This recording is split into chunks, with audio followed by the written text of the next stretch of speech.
crescimento da produtividade aqui no Brasil continua baixo.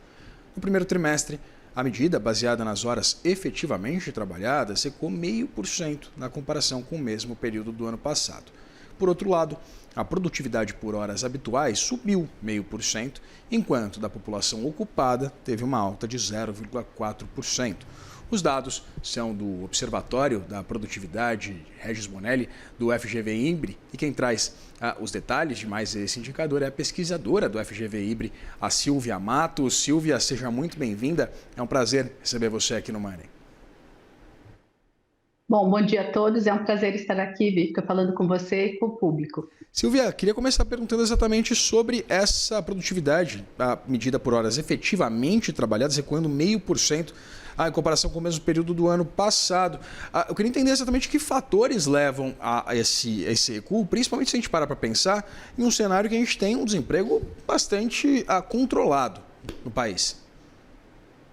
Bom, sem dúvida, isso é um grande desafio da economia brasileira, porque produtividade representa, na verdade, do trabalho, quanto a cada hora trabalhada agrega de valor. Né? E crescimento econômico é isso, é agregação de valor, é fazer mais com menos.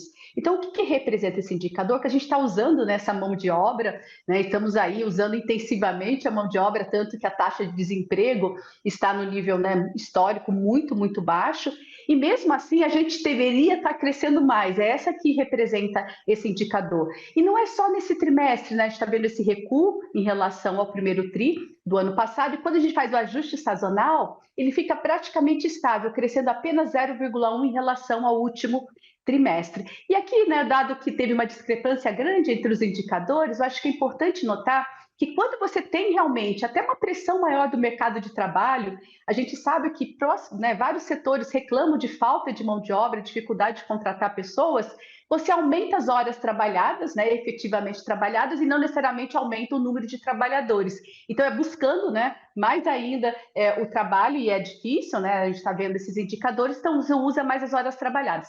O problema todo é o que está sendo feito, qual que é o resultado, qual que é a adição de valor que essas horas estão sendo, né, efetivamente, né, trazendo para o país. Em termos agregados, acho que isso é importante, ele representa, sim, que nós estamos fazendo pouco, né, com muito fator trabalho, ou seja, é um resultado negativo, e não só de agora. Desde 2 anos atrás, nós temos um crescimento econômico muito baseado no uso intensivo de mão de obra e pouco retorno desse fator trabalho, que é ruim para o crescimento sustentável. Silvia, é muito relevante a gente aprofundar essa discussão, principalmente pensando em cada um dos principais setores que movimentam a economia brasileira. A agropecuária, indústria, os serviços tiveram dinâmicas bastante diferentes, de acordo com o levantamento de vocês, esse nível de produtividade. E eu queria entender, fazendo na verdade uma correlação com inclusive as informações que trazia a nossa repórter Duda Cambrai de Brasília.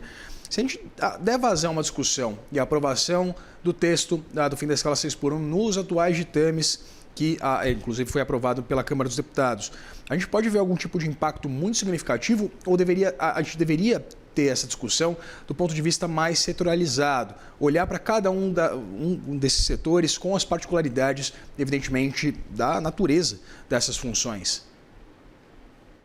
Não, com certeza, eu acho que, né, especialistas no mercado de trabalho, nós sabemos que as escalas são muito distintas entre agropecuária, setor de serviços e indústria. Então, toda a discussão, né, do ponto de vista de relação trabalhista deveria ser em relação, enfim, de acordo, né, em relação dos trabalhadores com o próprio setor. Mas, infelizmente, é um ano de eleição, né, Vitor? Então, a gente está tendo discussão técnica muito acelerada. Além disso, acho que é muito importante notar que isso é algo muito atípico, tá? Quando a gente olha no mundo como um todo, discussões de redução de jornada é uma discussão super importante, sim, mas depende, né, de uma discussão técnica muito, né, enfim, distante, né, das questões políticas, eleitorais, como a gente está tendo agora, porque afeta realmente todo o setor produtivo. E, além disso, o período de transição é muito longo, porque todos os setores precisam se adaptar. Então, acho que uma primeira crítica que a gente pode fazer, é claro que é uma discussão super válida, mas como ela deve ser feita. E, além disso, é natural, é inexorável que os países, à medida que vão enriquecendo, gerando mais produtividade, você tem uma redução da jornada. Mas, primeiro, a redução da jornada é uma consequência dos ganhos de produtividade. E no momento o indicador mostra que nós não estamos tendo esses ganhos. Então, o que vai acontecer se você exige, né, em tão pouco tempo, setores, por exemplo, como o setor de serviços, que são setores muito intensivos em trabalho, que vão precisar contratar mais mão de obra para poder, né, ofertar o mesmo serviço?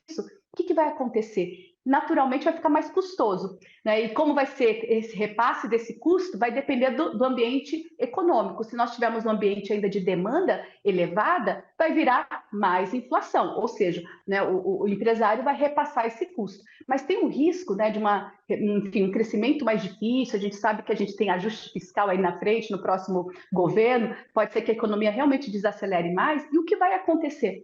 Pode acontecer mais desemprego ou mais informalidade. Então, acho que tem vários efeitos até negativos para a sociedade se for feito de uma forma, né, digamos, tão rápida e tão acelerada num contexto de baixa produtividade de trabalho, principalmente no setor de serviços, porque o setor da agropecuária é um setor muito mais intensivo em tecnologia e capital, ele consegue se adaptar mais, né, com a questão da mão de obra, mas o setor de serviços é muito mais difícil, principalmente setores tradicionais, como comércio, transporte, enfim, tem vários serviços aí que vão ser mais afetados por essa mudança de jornada. Você mencionava a possibilidade ou a necessidade de que discuta-se uma série de reformas, principalmente do ponto de vista fiscal, para melhorar o nosso ambiente e das contas públicas como um todo. Eu queria entender, eu queria um diagnóstico, na verdade, sobre essa produtividade baixa e, evidentemente, entender o que seria necessário para que a gente tivesse um desenvolvimento no nível de produtividade por hora trabalhada aqui no Brasil. Com certeza, esse é o principal, né, questão de crescimento econômico e a missão, né, do Observatório da Produtividade. Até 2017, há 10 anos atrás, quase, nós lançamos um livro chamado Anatomia da Produtividade do Brasil. Um dos, né, organizadores desse livro foi o pesquisador Regis Bonelli, mas infelizmente ele faleceu até naquele ano e a gente, né, fez uma homenagem a ele. E foi muito importante esse livro, porque na época desse lançamento, foi durante o governo Temer, nós tínhamos uma secretaria dedicada à produtividade, né? Porque a produtividade ela depende de muitos fatores, depende de questões relacionadas às pessoas, né? Uma questão intrínseca às pessoas, isso está relacionada com educação. Nós sabemos que o Brasil tem um atraso educacional muito grande e uma qualidade da educação muito ruim, e nós não estamos falando apenas de atraso educacional e impactos negativos né, de baixa educação em trabalhadores, mas também nos empresários. A gente tem, quando a gente faz comparações internacionais, Banco Mundial tem vários estudos mostrando isso,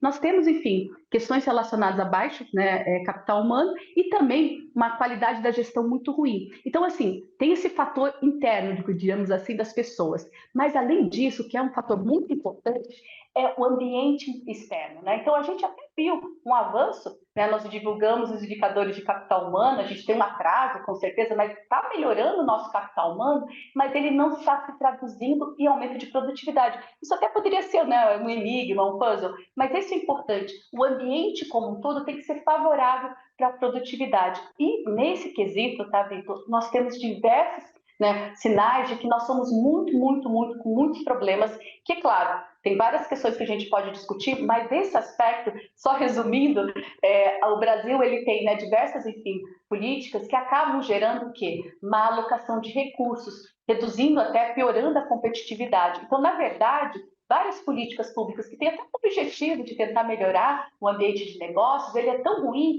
que ele não leva a aumento de produtividade. E, infelizmente, a gente tem discutido muito pouco nessas medidas que geram, né, baixa produtividade, a gente até pode falar um pouquinho delas, mas tem um diagnóstico, tá, Vitor? Eu acho que isso é importante. Em termos de diagnóstico, nós avançamos muito, há muito tempo, mas infelizmente isso não entra no debate político. E nós estamos vendo isso com relação à discussão da jornada. Ninguém se discute muito tecnicamente quais são os custos e os benefícios de cada política, de cada decisão. E nesse sentido é muito importante uma discussão mais técnica e mais isenta, né, do debate político, porque isso vai ter efeitos, né? Em geral, reformas que levam a efeito positivo. O que acontece? Você até no primeiro momento pode não obter, né, colher os frutos, mas você vai receber lá na frente. Então é importante incentivar, né, políticos a tomarem decisões importantes que vão gerar benefício. Mas o problema é que políticas ruins, em geral, geram até um benefício político no curto prazo, mas vão gerar o quê? Impacto negativo para a sociedade. Então, infelizmente, a gente está bem distante de uma discussão no enfim, na esfera política, que eu acho que é o fator mais importante, porque entre os técnicos, entre os pesquisadores, o diagnóstico já está muito, muito avançado. E até próprio dentro do governo, nós temos aí vários estudos que mostram várias políticas que reduzem até a produtividade em vez de aumentar. Pois é, isso em pleno ano eleitoral, evidentemente, essa discussão ela vai passar ao largo das principais discussões entre os principais candidatos. Conversei com Silvia Matos, pesquisadora do FGV-IBRE. Muito obrigado, Silvia, pela disponibilidade de conversar com a gente. Eu que agradeço e espero poder divulgar números mais positivos para a economia brasileira no futuro. Assim esperamos. Obrigada. E, evidentemente, se isso acontecer, as portas estão abertas aqui no CNN Money. Obrigado. Tchau, tchau. Obrigada. Até mais.